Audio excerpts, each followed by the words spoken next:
Simone, I'm excited to be here with you today. Today, we are going to be talking about something that was inspired to me by a conversation I was having with a friend. Actually, Megan, who is Scott Alexander's wife, and I were talking about raising kids because they have young kids and stuff like that, and passing on ideas and sort of life systems intergenerationally.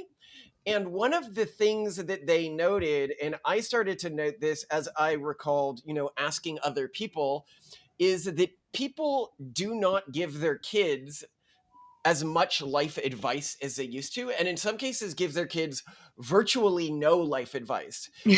And they never sit their kids down and are like, this is what you should structure, this is the way you should structure your life, this is what you should expect from these stages of your life, Yeah. this is what you should want to do with your life.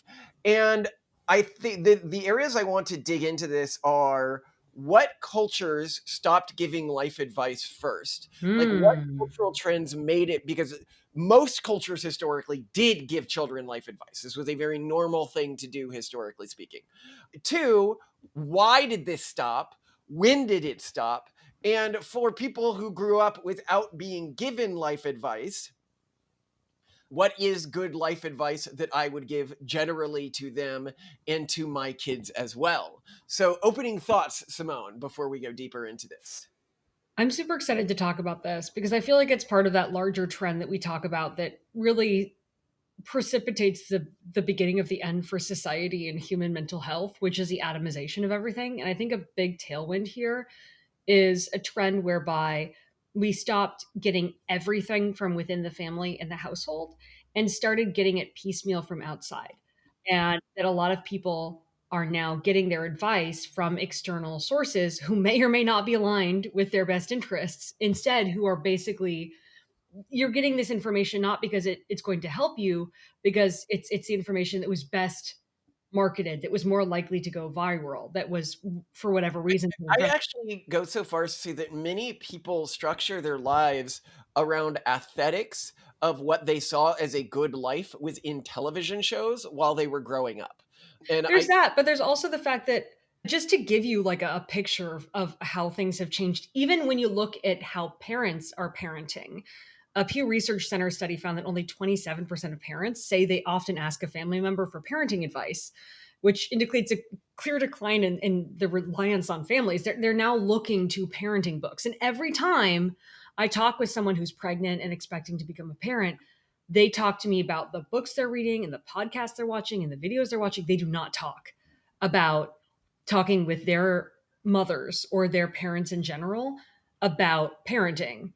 So yes, it's not just about like going for an aesthetic norm. It's about shifting to the experts. Like we give our kids to childcare. We don't give them to our family. We give our kids to school. We don't homeschool them. Things are which being makes outsourced. them like the two groups that are going to try to take advantage of this. If you allow other people to implant a life vision in your kid's head, they are Mhm. either going to be marketers who want to use this to make money, Yeah. or they are going to be self-replicating mimetic sets that exist, like the urban monoculture, because they're good at turning people into basically self-replication zombies.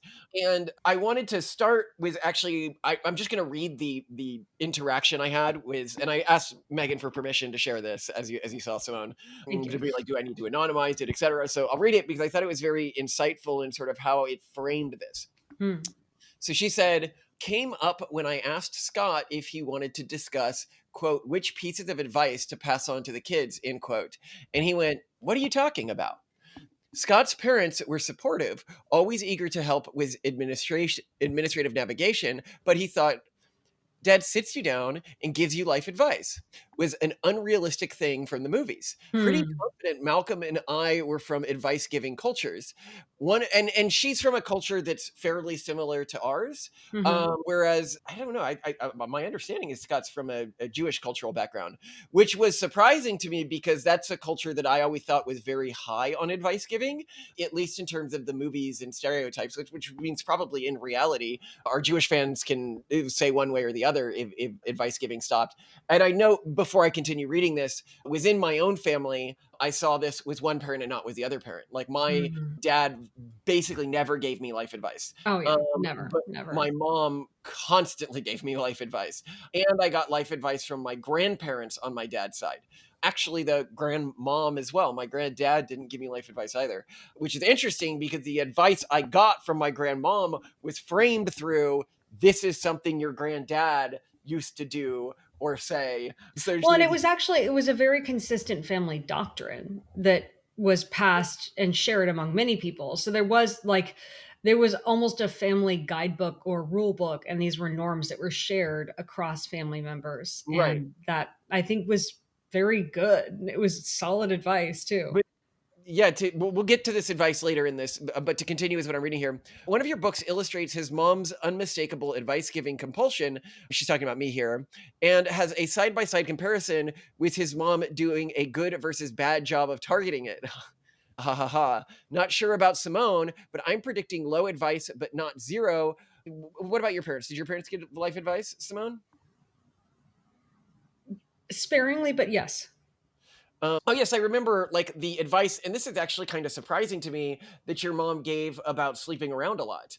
Mm, Yeah, that's what I was just thinking. Like the one piece of advice that I really remember my mom saying so indirectly about sex was you that sex is like a precious gem and you should be really thoughtful about who you give your gems to.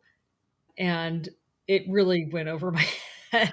I was like, I actually think that's not bad advice to give a young girl. And what's yeah, fascinating, it's solid. It just you saying that to an asexual person or someone who's gay for Malcolm and Malcolm only apparently like it's just not. but what's interesting about it is, and this could be part of like trying to figure this out for me, is her mom met her dad when they were in what today would be called a polyamorous relationship. She is not somebody I think of as like she was very in with like San Francisco pro sexuality culture, and yet what seems like an older family tradition about how to relate to sex and sexuality got passed down through her.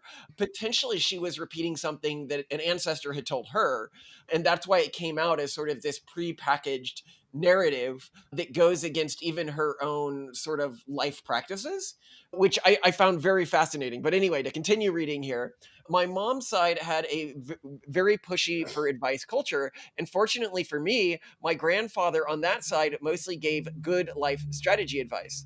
And I'll note here, when she was talking about my mom giving good versus bad advice, or giving it in good versus bad ways, is my mom both gave me larger structured advice, but also gave me advice almost every like day, Oh, every constant feedback. interaction. Can I give an example? Yes, great. I Okay, give an stopped example. doing it because she just gave so many of these, but I used to keep a Google Doc of her fun emails. So Yeah. I'm just going to read one because it's relevant because it's about us on YouTube. Oh, okay. Subject: YouTube channel, and it just starts out. You two just don't seem to understand that you are adults and that you have virtually nothing to fall back on and just a few brief years to strike your fortune. YouTube channel? Are you shitting me? This sounds even more pathetic than blogging for HuffPost. And you look so sad and pathetic. Hi, guys and girls, surf's up. The others who have your education are working their asses off to get somewhere, and you two have more ridiculous excuses for not living adult lives than I've ever heard. Shut down your failing company and get jobs. As it is, if I were an employer and I saw digital imprint of all your striving, I would not hire you. I haven't seen anything so sad since Heidi Montag on Spencer Pratt, and it did not go well for them either. Buckle down and get jobs immediately. Winnow. This is very common for the type of advice I got from my mom. It was, I love when people are like, how come all of the public criticism doesn't get to you? And it's like, I was trained on criticism for a very young age. It's like the Bane quote. Oh, you think darkness is your ally? You merely adopted the dark. I was born in it, molded by it. I didn't see the light until I was already a man. Her advice, and I might speak of her in like kind, because sometimes the advice was good advice. Other times the advice was not good advice. And you could say, oh, well, why aren't you mad about this or have any animosity about this? And it's like, well, but she's not wrong. I mean, starting a YouTube is a huge time sink. Yes, it's gone well for us since then, but in the early days, huge variability in potential outcomes. I do have a Stanford MBA. Simone does have a graduate degree from Cambridge. Like, we could get jobs at McKinsey or something and just make safe money. I understand why she might have frustration that we don't get that. I will say I love how good she was at explicitly trying to pick at my known insecurities, which makes her such a better troll than the random internets online. And that emails like the one we read here weren't unique. Here's another one. I asked Simone to send me some more. I'm going to stop following you and Simone on Facebook. That video was tragic to see. It reminded me of those sad, lonely videos Simone did when she had nothing much going on in her personal life. Even the feathers were back. And there were, of course, no views, just a couple people desperate to be noticed, wasting their time.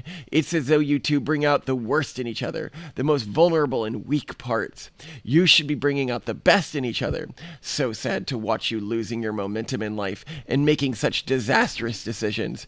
You will be left behind by your classmates and your brother. But what you can tell within that is what she would often frame the advice around is, you will never be rich if you don't do X. And I was like, Mom, I don't really care about becoming rich. And she just couldn't understand this. She's like, but of course. And I was like, no, I care about influence and saving the world and having lots of kids and trying to make the world a better place. And she'd be like, what? You know, if you keep having kids, you won't have as much money and you won't be able to give them as nice of things. And I'm like, well, I don't know if that stuff really matters. But then other times she would give me really great advice. You know, Yeah. she's the one who gave me the advice when I was bemoaning which college I was going to choose. And I was like, ugh, you know, this is the most important decision of my life. It's going to affect everything that sort of comes after this. And she was like, pretty sternly, like, no, it is not the most important decision of your life. The most important decision of your life is who you marry. And at the time, growing up within the urban monoculture, I thought that that was a ridiculous and potentially even a little misogynistic thing to say. I was like, no, of course it's your career that's the most important thing. And Right. you, We were raised like all I ever thought in high school was all the only thing that mattered in my life was what college I got into. And then that's what I thought in high school. In Yeah. middle school, it was like you're preparing for high school so you can prepare to get into the best college. Yeah. And then you get into a good college and then your life is set. And so your mom gave some really solid advice. But we'll get to more of that in a second, like the advice I got from both sides, but I'm going to Yeah. continue But anyway, reading here. I wanted to give that one example of Oh, no, just to it's a give great example the for our tone. YouTube fans. Yeah. She would be quite happy with how things have gone for us. She died during our YouTube career, and we have an episode when that happened and everything. Yeah, she But actually so yeah, as much as she hated the idea of us being on YouTube to begin with, yeah, before her death, she was a huge fan of our podcast, watched every episode. And at that point, her feedback, actually, it was just following it today, was much more tactical. She's like, Malcolm, you need to get your lighting better. And she'd send us all these tutorials on like, here's the camera angle you're supposed to have. What are you doing with your background? you're too close to the camera. I literally just put gloss on because she was like, the matte lipstick isn't good. You have to wear gloss. And so I still listen to her. But anyway, to continue here, Yeah. a handful of young people I asked either didn't get advice from their parents at all, or they got seemingly blatant, stale, and self-centered, quote, go into my exact profession type stuff. Oh, And I interesting. saw this too with a lot of my friends' kids, you You know. did. Yeah, you know, I go the one that I saw the most was my friend's kids, was not going to my exact profession. It was do what makes you happy. That's Follow and I your think the dream. trend I saw was that advice shifted from very tactical, like here's how to live your life, et cetera, and it went from that into here's emotional coaching. Here's how I want you to be happy. Here's the values shifted. The advice was no longer about tactical, practical stuff. It was about feelings. Yeah, which is, you know, where I'm thinking of the career advice I got from my parents, very different. My dad's career advice, he gave me one piece of career advice consistently and over again, which is if you are fortunate enough to make a large amount of money when you're young, Mhm. don't expect it to be easy to make that amount of money for the rest of your life. Mhm. I.e., if you come into a lot of money when you're young, or you make a big business play, which he did when he was still very young, and he made the mistake of thinking, well, I'll just be able to do this again and again and again in terms of how he was spending money, He kinda did, not though. realizing He he should would, have like, seen it make a lot of money and then lose it all and then as an make money early again. lucky roll of the dice instead of Yeah. something that he would be able to persistently repeat, Mm. which is actually really solid advice. I didn't end up needing it, but because I didn't make a ton of money when I was young, but still really, really solid advice. The other advice that he gave on career stuff is do not overly focus on the degree you get, and that the degree you get should be for status and recreation, and don't let it sort of Mm. narrow the career choices you make, or the starting career trajectory you make. I don't know if this So was good don't advice. create no, I think that's solid advice. Creating path dependency with career is a I really mean, I solid. got my degree, my undergraduate in neuroscience, and I got my graduate degree as an MBA, and I went into business. So I definitely did that. Mhm. I went into neuroscience because I wanted something that showed my intelligence, but was also fun. And so I did neuroscience I was going to do a minor in philosophy, but I found it was so stupid as soon as I started studying it at the academic You level. couldn't I was like, you wait, this is couldn't all take all the semantics. mids. It really is all semantics at the academic level. Like I It was like, is this though. That's I can't take it. but I Yeah. was like, what do you mean? Like, what does X mean? Like, just define it how you want to define it. I want to Mhm. understand why I exist. Mhm. But anyway, to continue here, and that it was often ignored. Soft cultures seem to lose advice giving entirely. Advice is sorted differently from support, which I find slightly surprising, though it could make sense if you think of advice as pushing a cultural package for children to unpack after they migrated elsewhere as adults and are no longer in touch. Probably too much of a story. I don't know. I think less wrong, and this is like the wider rationalist community, is a young advice pushing culture, but it might have a pretty weak quote. Only take advice from people that you respect slash want to emulate. In quote discounting, meaning they don't do this, which is something I was always told by my mom, and this is the piece of advice that you really adopted from her, which is never take advice from somebody who isn't in a position that you want to be. Mhm. So if somebody hasn't made a fortune and they give you advice on making a fortune, it's probably not going to be very good. If somebody isn't in a happy marriage and they tell you how to get a wife, probably not great advice. And this is actually really important within like the YouTube community, as there are so many advice givers on how to be like an awesome man, for example, who are, single and childless, or in, like divorce number 3, or like, you know, no, no, no, no, no, no, you shouldn't be, but people don't look at that.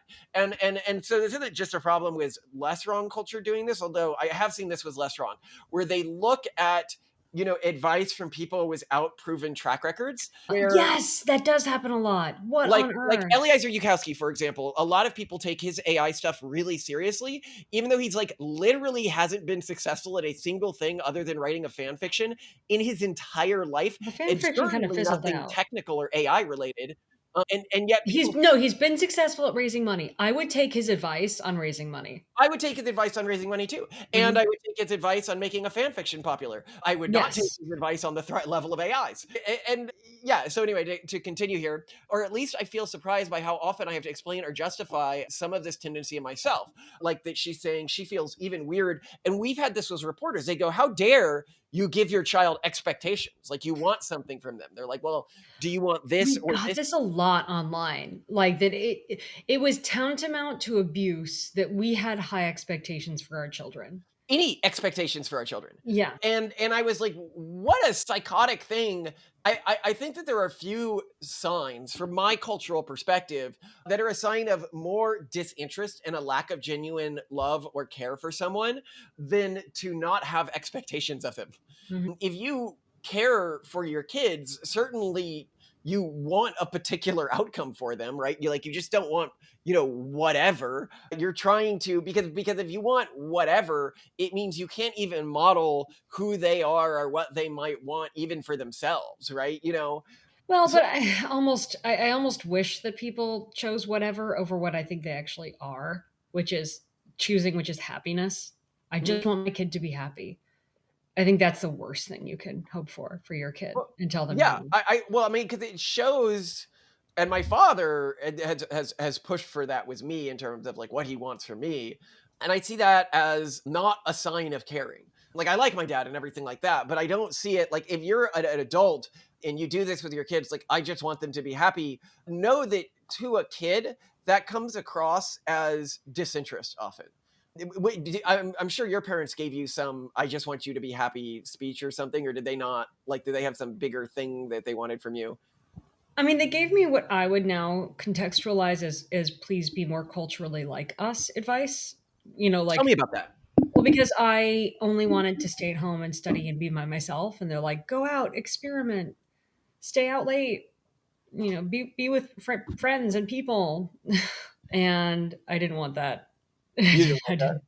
I didn't want that. So I do think that at least there are some people who are giving their kids cultural advice where they wish their kids would conform more. And I do think that there are different forms of advice. So I think Yeah, that, so I wanna categorize. Let's yeah, delineate this. yeah. I'll give you my categories, or you start with your categories, and then I I'll think go. there's the direct advice, like my mom telling me the story of the, you know, having sex is like giving away jewels.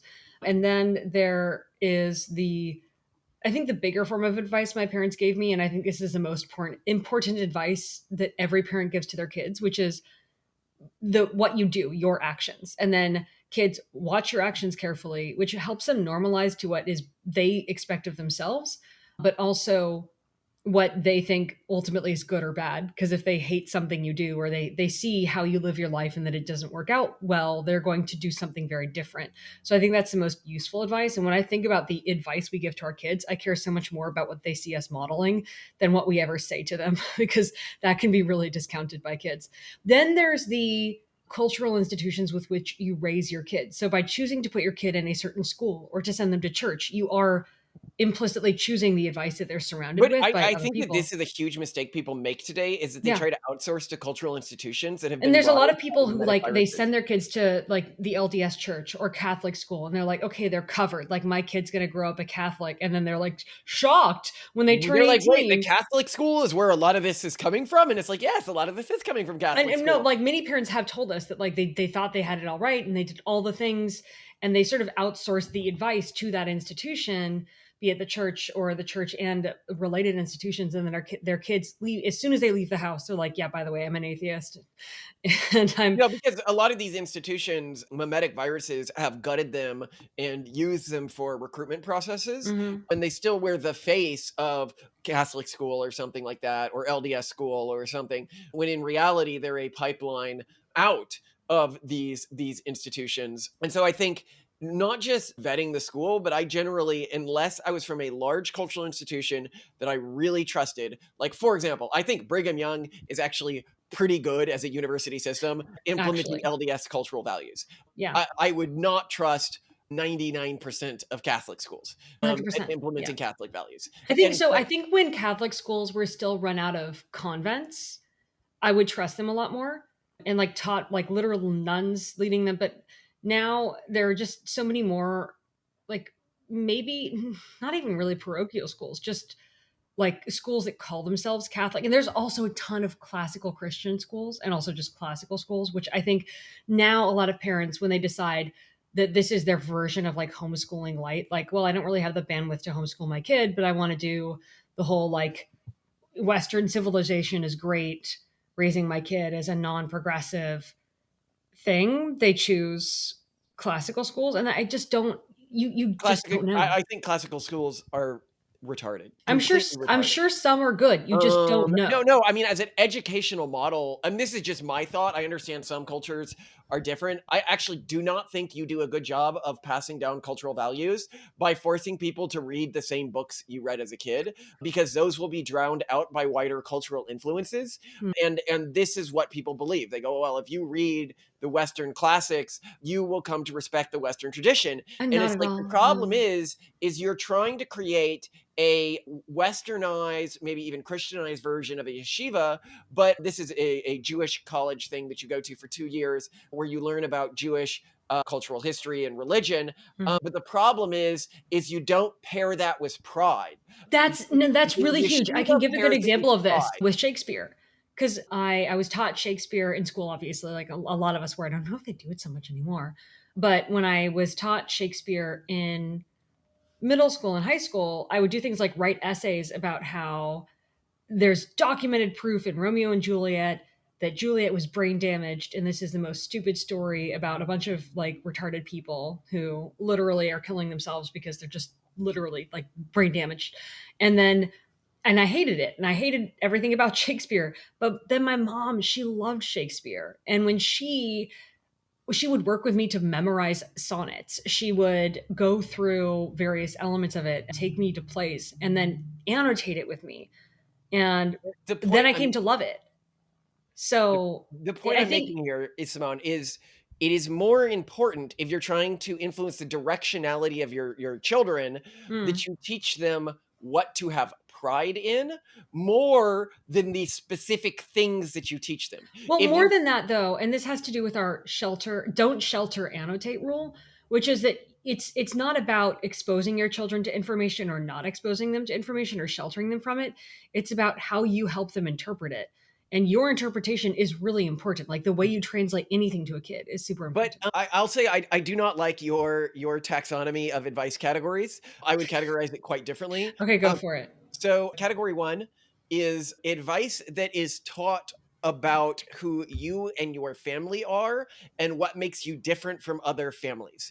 I got a lot of this from both sides of my family, but it was always framed as, "Well, you're a Collins, and that means X Mm, or Y."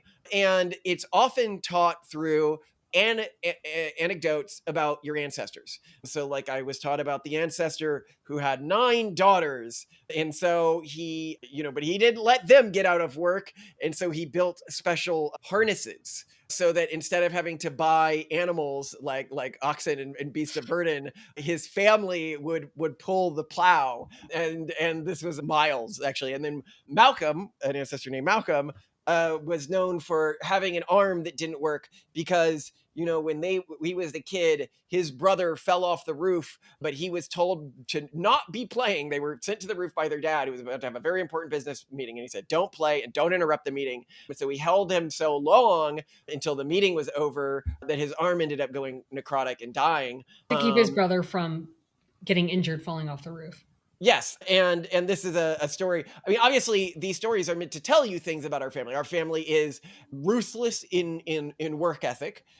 Work ethic matters above all else, and that they care about family.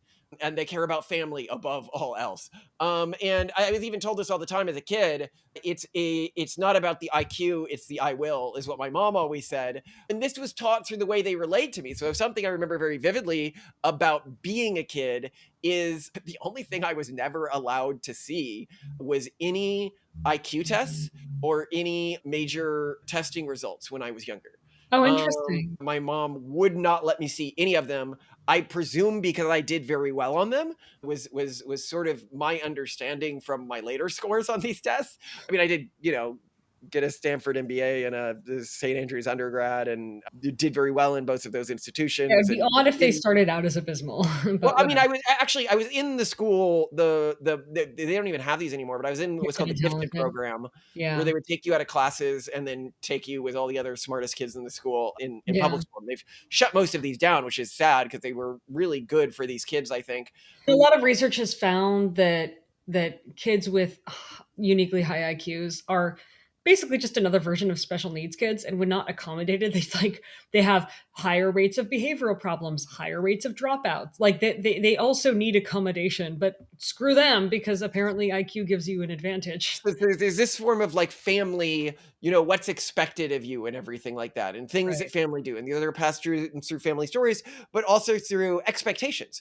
Like, as I said, the not showing me my test scores ever, I think was very clearly my parents trying to say to me, remember, anything you're born with isn't something you should be proud of. Hmm. If you're born naturally talented, that only means you need to work twice as hard because the world deserves more. The world needs more from you. And this was something I was actually regularly told as a young kid, and not just by my parents, but by other family members, was that like, well, you were born in a position of privilege because more is expected of you than is expected of other people.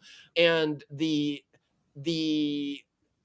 I thought that that was really interesting. Then the next category of advice I would call like one-off like naggy advice, which you see across many cultural traditions. And I Mhm. definitely got this within my family. This is the type of advice that my mom gave there, right? Like, you're Yeah. gonna fail. You look ugly. Simone is a vortex of failure, as she called you. I never You're got this, by the way. So this was only something I think you ever got from your mom. Yeah, and I've seen it in other cultures. I've seen it as depicted in Greek and Jewish culture as well, which is very much just like, constantly calling you up and being like, "Hey, are you doing this right? Are you doing this right? Like you look ugly. I saw you on the news and you didn't have your hair done right. Fix it." Put product in your hair if we got a dollar I every time she remember said growing up, I had a lisp, for example, and so she'd say something like, "If you don't fix that lisp, you're gonna sound faggy, and no girl will ever wanna have sex with you." And I love that that's the way she framed it as well, yeah. right? Like, I the mean, this the has transferred a little bit to the way we talk to our kids. right, which is that she didn't try to, like, fancy up the communicative language she No. used with me. She was very, because again, we're from the backwoods cultural tradition, particularly her, which is basically American redneck culture. And what that means is you don't, overly formalize how you're communicating with your kid, right? Like, and you talk in terms of things that you think that they will care about. Like, I bet, he's a young man, he wants sex, right? So I will say, if you do X, you won't get Y, which is a thing that presumably you want. Yeah. But you also show cultural values. Another category is in the things that people say that chafe against the system that you find yourself in. So one of the, I was at a boarding school at one point, and my mom was coming over, and she heard I was on, probation. And she's like, "What are you on probation for?" And I was like, "Well, I Mm-mm. was caught with a girl in my room." And How she are was like, you that sloppy? "I had girls in my room a lot." Okay. You've got to sneak them in, right? And then sometimes people will walk in, or they catch you sneaking somebody in, or they see you walking towards a dorm with a girl. I mean, if you're climbing through a window, they can see that, right? You got to be quite, one of my tactics was to dress them up like pizza delivery, Oh my and gosh. yeah, but then what if they don't see the pizza delivery leave? Do they start checking the rooms? But anyway, I was caught with a girl in my room. And my mom said to me, "What? They don't let you sleep with people or drink? What do they think you guys are doing? You're teenagers." And Adorable. and that's very much like we within this culture don't care about these types of uptight rules. So that's one way that advice is given. But then there's also, and I find the naggy advice doesn't really work well. I've seen it Mm. in Asian cultures as well. I've seen it in Jewish culture. I've seen it in Greek culture. I don't see it in most WASPy cultures, to be honest. And or at least when it's in WASPy cultures, it appears more, and this might be a backwoods thing where I've seen it, it appears more aggressive and mean spirited. Or maybe passive aggressive is a better way of putting No, it. no, no, no, no, no, no. And No? when I've heard it in Jewish culture and Greek culture, it comes off as very passive aggressive. Like, "Oh, why Oh, I haven't you thought you were brought a referring to pretty WASPy girl culture. I home?" think in You know, WASPy culture, it comes across as more passive. at least within the backwoods culture where my mom comes from, right? Mhm. She'd never say something like, "Oh, Malcolm, I see you haven't brought a girl home. When are you going to bring a pretty girl home," or something like that, like your brother or something, like I see that a lot within Jewish culture. It's like, "When are you going to do X, like X person?" In Asian culture, they do this a lot as well. My mom would never say something like that.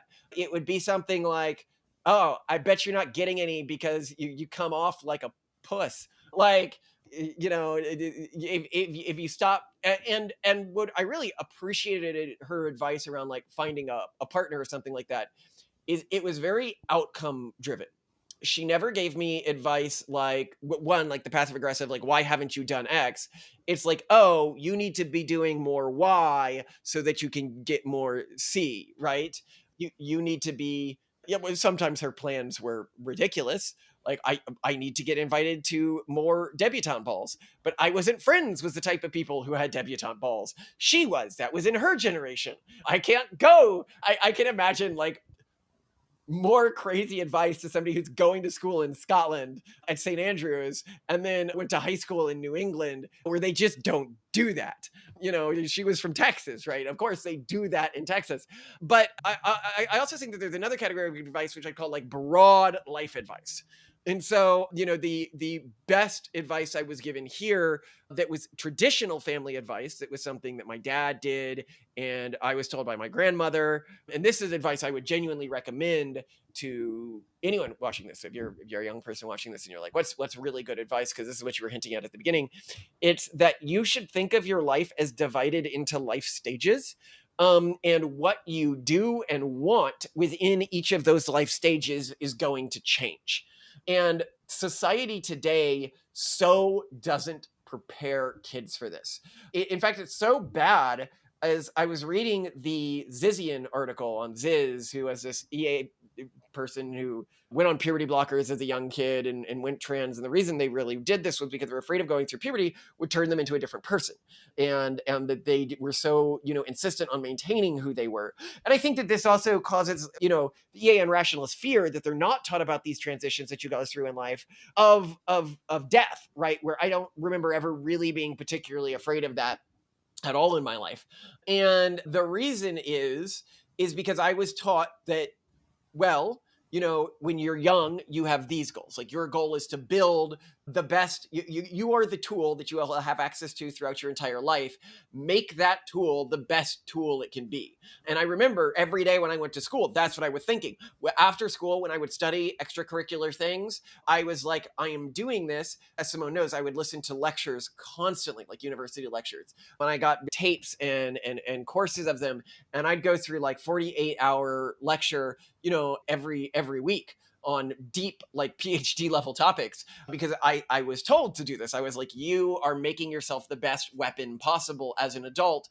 Don't waste your time on anything that won't add to that. So I really focus on that. And then it was, okay, well, when you're a bit older, you know, then you want to be looking for a spouse. Then you want to be having kids and building a career. Then you want to be dedicating yourself to public service and growing your reputation within the community. And the reason why, even if you don't follow these individual like life stages, that's why I'm not going into the stages in detail. If you want to read them, you can read The Pragmatist Guide to Crafting Religion. It's for like $1 on Amazon. But the wider framework here is that, and this was so important to me being able to be as happy and successful as I am now as an adult, understanding that it's not just what I dedicate my time to at different life stages, but to let go of the last life stage. Like when you're a young person, you know, you might, you know, get status or get self-affirmation by chasing sexual partners.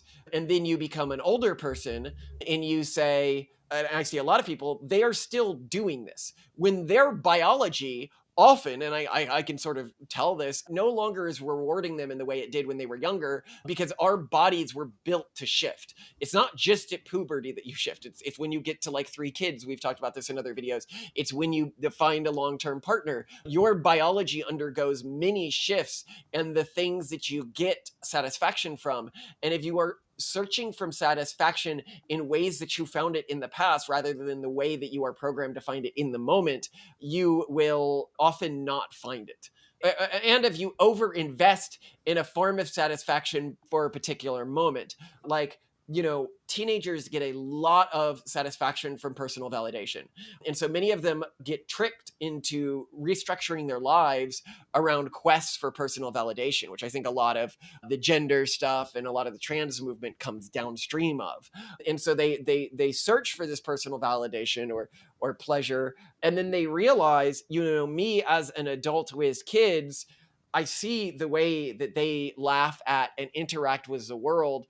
And I know that their whole ranges of emotion that I will never be able to feel again. And there's no reason to be sad about that because I'm not that person anymore. That person is functionally dead. And it's good that that person is dead because that's what it means to grow up. It is a failure state When I was a kid, I was like a hardcore goth. Not like goth, but like goth, punky, very Jingo scene. jeans, I had my jeans. own thing going on, And I remember when I did all that, I would look at the older punks slash goths, and the thought that ran through my head was, what a disgusting loser, and I knew at that time, while I was indulging in that form of rebellion, that it was not even a phase. It was just a form of culture that I was opting into because I was young, because I was youth maxing, and that what I wanted from myself in my next stage of life had nothing to do with what I was doing in this stage of my life. At Mm-hmm. this stage, I wanted to be rebellious and sleep around. I'm not saying that you should sleep around at this stage, but I was told actually by my mom that I should be doing this. She's like, you're a guy. If you are high status, if you are successful, you prove that by sleeping around, which was bad advice, but it was advice that I got from my parents and I took to heart, and I will not be giving to my kids. But I wonder, is that like intergenerational, like cultural memory there? But I think that that's one of the most important pieces of life advice that anyone can internalize, is that who you are doesn't just change in life. It's a failure if it doesn't.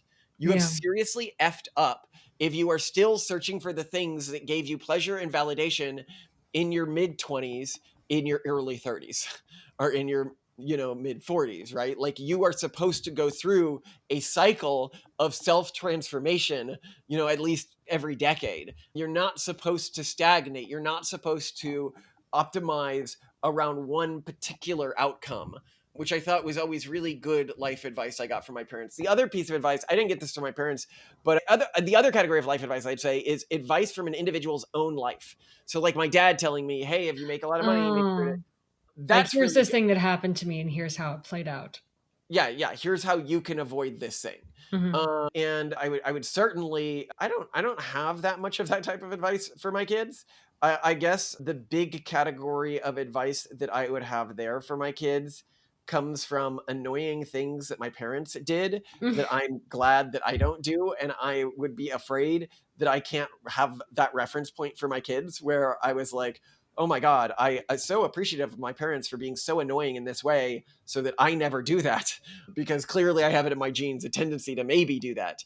But this is stuff that may not be, relevant to other people.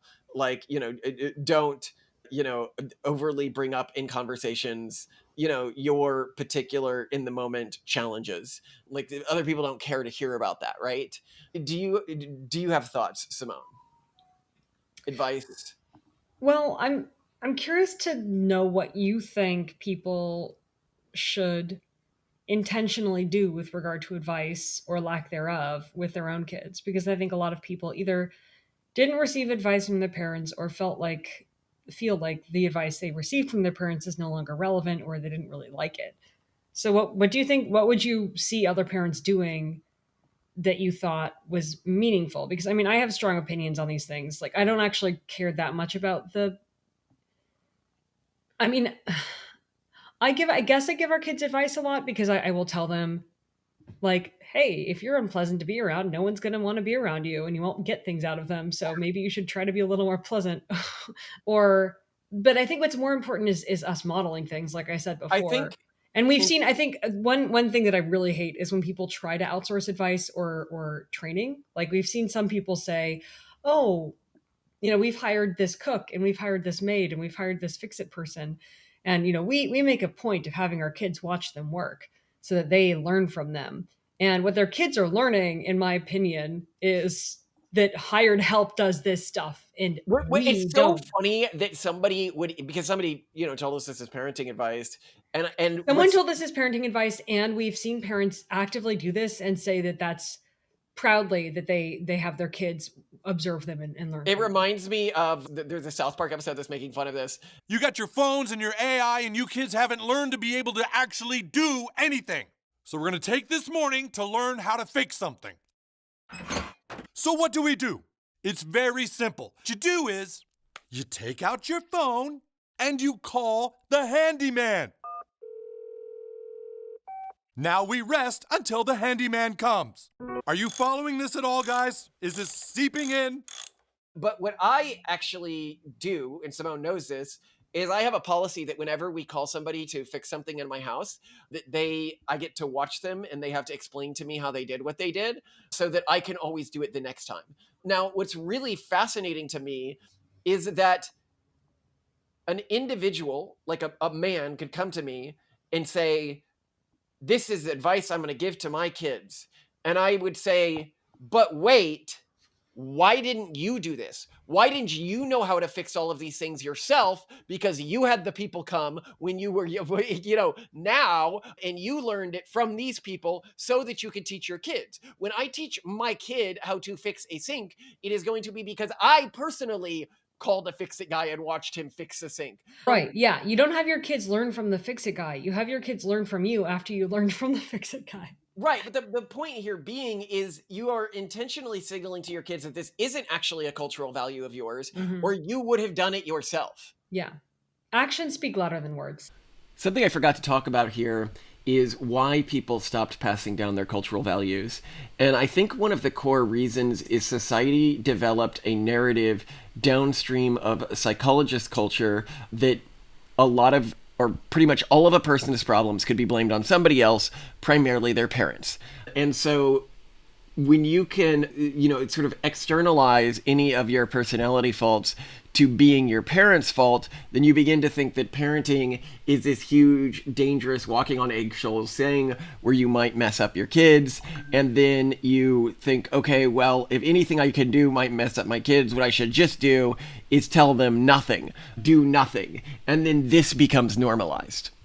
So that's my big thing. But what other advice would you give to people as they contemplate intentionally guiding their children through explicit or implicit advice? What would I do? I mean, I think that the most important things are, one, tight, easy to remember analogies or stories like the ancestors, your ancestor did X, your ancestor did Y, very vivid and easy to remember. Yeah. The other thing that's very vivid and easy to remember are simple. It's not IQ, it's I will. Oh yeah, quippy, easy. But these come with other things. Like if your son comes to you and they are proud, because I remember, like I get proud if I did well on a test or something like that. And what was always said is, well, I mean, that's the minimum that's expected of you. Like, what have you done outside of school? Like, and also this belief that you're supposed to show it in your work ethic, not just in the results. Like, it's not like they weren't results focused. It's that they wanted the results, but they wanted work on top of the results. And the results weren't the purpose in and of themselves. So like, you wouldn't be praised. Like in some Asian families, I see people be like praised for good grades. I don't remember ever in my entire childhood being praised for good grades. And I did get, good grades occasionally, and I got bad grades occasionally. I remember being scolded for bad grades. I remember being told, which my mom actually picked up from the movie Clueless, that grades were just a jumping off point for negotiations. And that was something that I really took to heart in the way I related to grades and teachers. And I cannot tell you the number of times I got my grade up. I'd say like 80% of the time when my grade was bad and the teacher gave it to me and I go, okay, meet me after class.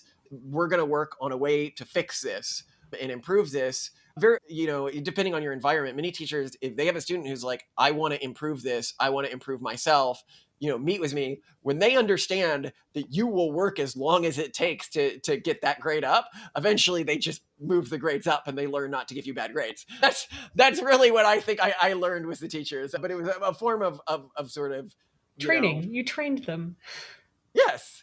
But I think with a lot of people, and then the other thing I'd say is the other most important thing you teach with your kids is values. What should they have pride in? What shouldn't they have pride in? And then the next is a life path. It was very clear that my parents didn't have like you should, follow this religion or that religion. They really didn't care about that. They definitely didn't say, you should want this or this from a life path. It was more like, well, we will be disappointed in you if you don't seriously consider why you're alive. Think about what life paths you might want, and then build a plan to achieve that. But I think that of all the lessons I got from my parents is the most important. Think through. This is like, I think, adjacent to the, life comes in stages, is the think about what you want, know why you want those things, why those things are ethical to want, and then build a structured pathway from how you get from where you are today to where you have those things.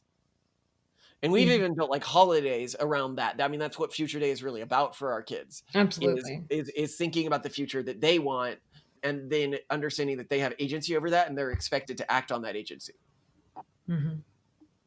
Good. I like that. That's good. So I really appreciate Megan kicking off this topic, and hopefully it helps It's a some fun young people. topic. Yeah. Not exactly great for the algorithm, probably, because it's not spicy or controversial, but I suspect it is likely helpful to a lot of people. And it would be nice if in the comments or the Discord, when people are talking about this, if they could be like, oh, I was from X culture and I got advice in this category and not in this category.